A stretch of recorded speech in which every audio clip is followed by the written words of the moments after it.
नागपूरमध्ये ओबीसींचा मोर्चा सुरू आहे। या ठिकाणी विजय वडट्टीवार बोलतात। आपण थेट जाऊयात। मानेवर सुरी चालवण्याचं काम झालं आहे, त्यासाठी आपण सिद्ध झाला आहात। आपल्या सर्वांचं स्वागत करतो आणि पुढच्या ठिकाणी मान्यवरांचे भाषण होतील त्यावेळेस आपण शांतपणे त्यांचं भाषण ऐकून घ्याल, आमचंही भाषण ऐकून घ्याल आणि ओबीसीची काय सत्यानाश केला आहे हे त्या ठिकाणी तुम्हाला समजेल। आपण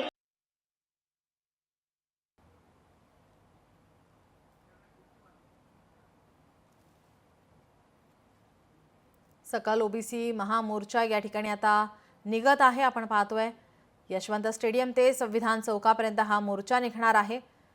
विजय वडट्टीवार या ठिकाणी उपस्थित।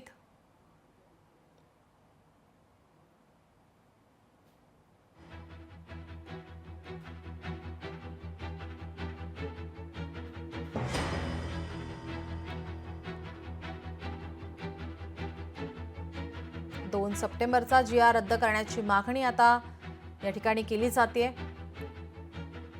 GR रद्द करण्याच्या मागणीसाठी आता या ठिकाणी हा महामोर्चा निघतोय। नागपूरमधील दृश्य ओबीसी संघटनांचा हा महामोर्चा। विजय वडट्टीवार या ठिकाणी या मोर्चात सहभागी झालेले आता पाहायला मिळत आहेत।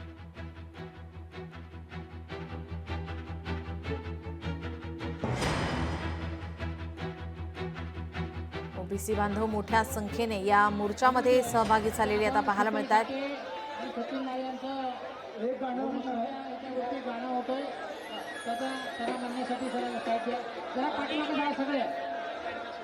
खरं तर गाणं सुरू करण्याच्या आधी एवढं सांगतो,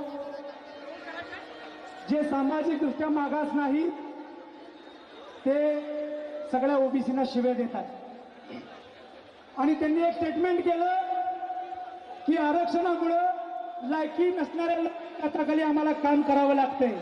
हो शाहीद, आम्हाला प्रश्न पडला आमची लायकी काय आहे आणि मग आम्ही आमची लायकी शोधायचा प्रयत्न केला।